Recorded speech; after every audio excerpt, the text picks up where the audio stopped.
Just for our site. What? I'm talking about your site, go ahead. When you take all of this, and you take all of that natural landscape out, and you put asphalt and roofs and so on and so forth, that drainage that goes into here, that's not all there's going to be. You're going to have underground drainage to keep me from living in a lake. Can I answer that? Honestly, we haven't done a full analysis on sheet flows yet. The civil engineer is sitting right here. He could probably answer these a lot easier than I could. But in reality, there's a sheet flow analysis that will calculate what goes onto the property must go off the property. We can't deviate that by the Corps of Engineers. I mean, that it's just there. So if there is currently so many 100 cubic feet going on, that same amount has to go off. We try to catch it, work it through, and we do. There's multiple things we can do. Like I said, I love the idea of irrigation out of that. That would be an awesome idea. Oh, Mark, but go ahead. Well, I mean, we really can't determine it today. No, but the engineer's sitting here. Yeah, I don't. But You can't, I'm sorry, and I'm not trying to be rude, but that just won't work. it won't cure There's not your, enough water in that pond, if it were full and overflowing, to irrigate this whole complex. It had to be enlarged and dug out. It had to be re-engineered. The existing is not. And the idea in the outfall of the pond is to mimic what goes on right now. So right now the site is undeveloped. Oh, it's beautiful. It's But- part of the project that I have it right here. I hope I'm not going to be looking at the back of all these apartments. And I think the clubhouse is beautiful, and what you're going to do here with the fountain, maybe we could put one in our pond at the same time.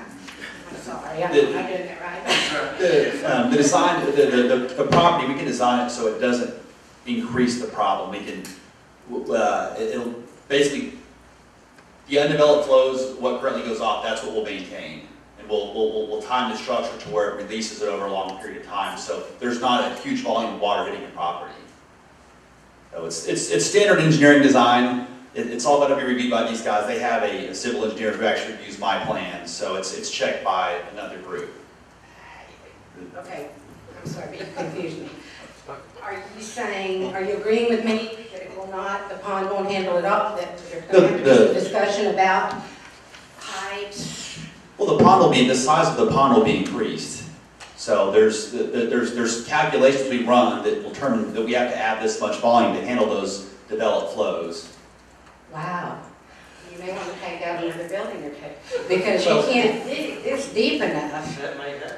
It's possible. It may happen, but the point I'm trying to make here is, my main concern with this, because I have a big home, 10 acres behind it, is I've heard everybody's concerned, and that's not to say I don't have some of the same concerns other people have, but if the project looks like you're presented here, then I'm okay with that. But I want to be sure that these other issues are taken care of. And Bob, was that your name? Any project can be stopped. My husband and I know from experience that if you have to go get a court order, you can stop it if it looks like they're going to flood your property.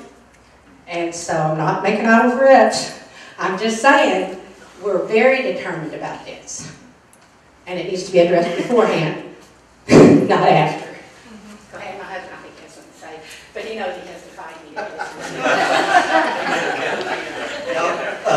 You can do the calculation, I'm sure. If you How much 1 inch? Mr. Kennedy, Kosher? I know your husband, but you need to go ahead and state your name. Oh, I'm Kenneth, I'm her husband. I live with her. I think almost everyone on the city council right now knows our drainage problem behind our house. We can't stand one more gallon of water coming from construction going behind our house. And this pond, y'all can do the math yourself. There's almost 44,000 square feet in an acre. 1 inch of rain on 12 acres of land. Figure 44,000 how much water that's gonna produce. This man does it on a daily basis, I'm sure, but, y'all need to know. Yeah. How much water is gonna be produced and how little that this little pond's gonna, oh, right now, this little pond is not even working without the concrete and the roofs on it. We're getting water from the daycare center right into that pond, and it won't even hold it. You're talking about the existing pond that's there. That's just right, a the little- existing That's pond. a sinkhole, that's not a pond like these fellows are recommending. Well, you know, Yeah. that's right, I understand. but we gotta do, you know, city engineer or whoever's gotta do the calculation to make sure that their calculation is right before we ever even, you know, issue a permit. Because I guarantee we had to spend thousands of dollars to keep Ray from doing it, but, you know, they didn't do it. They put a 54-inch, Drain pipe. Underground. stormwater underground out to the lake. And that may be what these people have to do, but anyway, we can say. This would be nice. All right, thank y'all. Thank you, Mr. Casey. Let me get somebody new, and then we'll come back to some repeat questions. Anybody? Yes, ma'am. Question. Thank you. I'm Audra Yarbrough. I live at 102 Hilltop in Harbor Grove. So I'm a new homeowner. I'm kind of new to all this. But my first question is, you said there's all these young doctors and lawyers in the area. I'd like to meet them because I don't. I'm single too. Sorry, this is not the place, I know. No, but I'm just saying that all these young professionals apparently that are in the area, I consider myself a young professional and I don't know where these people are. So I guess, okay, and I know you've done market analysis and I understand all that. But I'm curious if there's a possibility that if the apartment complex doesn't get full, if you're going to lower rents from $1,000 to $700. But before you keep going, we got to be very, very careful with that. Lance, you want to explain why, just so we don't go down that Yeah, road? We got to be very, very cautious of that. there are both federal and state laws that prohibit us from taking into account income or race, religion, familial status when we're doing land use planning or land use approval. So I'm just being very cautious with the council. If the developer wants to answer that, but just for the record, please understand that that's not an inquiry that the town is making. Yeah, well, they brought it up, so I was just curious because, you know, if I can take $700 or $0, I'm going to put someone in there for $700, even if I'd really like to get $1,400. So that's my inquiry, if you would like to answer it. Thank you. I would. Thank you. Matt, I'd like to answer that.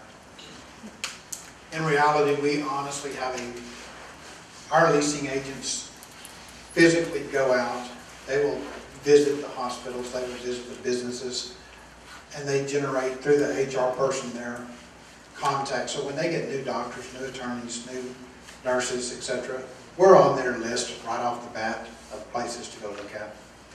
So we just finished a project in Carrollton last, 2 weeks ago.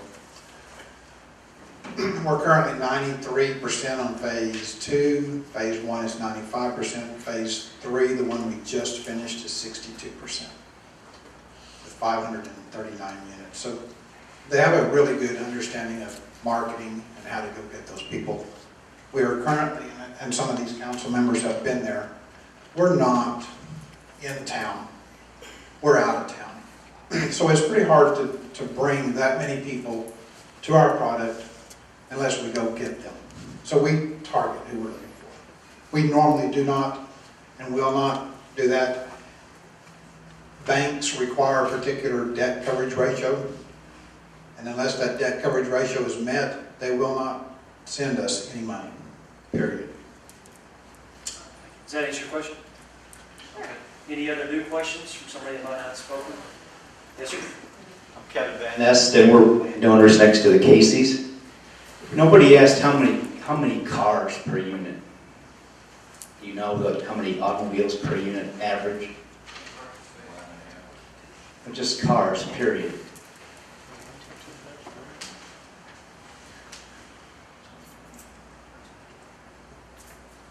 The main question is if the Goldfield project is approved at 900 units, say 2 cars per unit.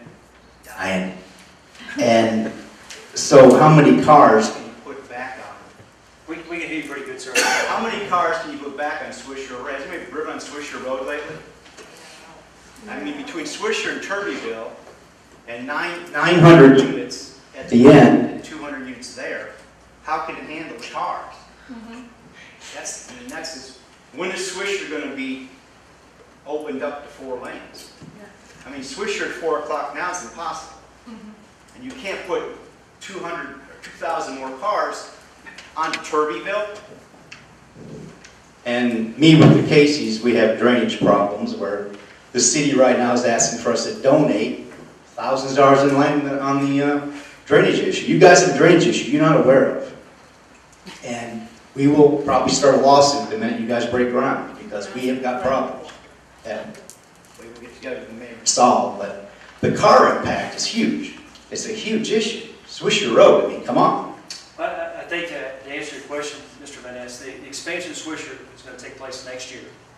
And the expansion is based on the growth of this area. If we go right across the street to Corinth, they're building a huge apartment complex over there that feeds right into Park Ridge and then right off into Lake Sharon Road into the highway. So the anticipation of the expansion of Swisher and the growth of this whole area, that's what they forecasted how many lanes are going to put in for that area back over this way. So that's I mean, we are going to put out more cars. You know, a lot more cars with 900 at the end. The Goldfield project. It's evident. You know, that's why they're going to expand Swisher. The infrastructure's a problem. All that land down through there is going to develop one way or the other, whether it's multi-family or commercial. It's got to be able to accommodate the traffic, just like the new bridge at 2499 that went in over there. So that's what the planners of the state do. They try to plan out what the area is going to look like 5, 10, 15 years down the road when they make the expansion. But if you stay a year on Swisher, drive on 288 again. Councilman Clark just told me the actual length or width is going to be 6 lanes. 6 lanes for Swisher. 6 lanes. But there's no question this is a quality project. The problem is the traffic and the drainage. That's it. Agree with you totally on that. And if the project was to go forward, there is a huge hurdle on the drainage. So somebody did. Oh, yes, ma'am. I just have a question about the traffic because of what's going to happen on Swisher. And I'm sorry, Ron, you're still 9 year Pass Road. Because what's going to happen on Swisher, we know that Turbyville is going to have increased traffic. We know Ron Reagan is going to have increased traffic. We know what this is going to have increased traffic just to get to 35. What will the town be doing for traffic infrastructure? I understand where the developers are responsible for what's in front of the project, but obviously what we have on Point Vista now will accommodate, I don't believe, the additional cars, sending 400 cars from this project to what's going on. So I'm curious what the town has taken into consideration for that. Well, because this, like I said earlier, this project's very premature. You know, the entrances that we discussed earlier, if the traffic was to come out of that community or that development, the town would really want them to use the thoroughfare of Point Vista, because dumping on the Turbyville, the way it's set up now, it's a 2-lane road. It's a small road that goes through there. We haven't had the commitment we wanted from the county when they go to open up Park Ridge, so that commitment's not there for the expansion of Turbyville. So, you know, if going forward this would happen and they expanded Point Vista, I think the town leaned more towards the main entrance of the gate being on Point Vista, which would go down to the left and access out onto the highway or to your commercial buildings, Walmart and so forth over that way. So I can't see any other reasons why somebody would pull out and say head west on Turbyville to go the other direction. There wouldn't be a reason unless they were going to access Park Ridge once it's expanded to get back to the other side. Can I add some comment on that? Sure. The portion of Turbyville between Point Vista and the freeway is going to be expanded as well by TxDOT when the freeway gets built. So I'm not a traffic analysis, nor do I pretend to be, but I would think most people would come out here and then go on the expanded Turbyville to get right on off the freeway.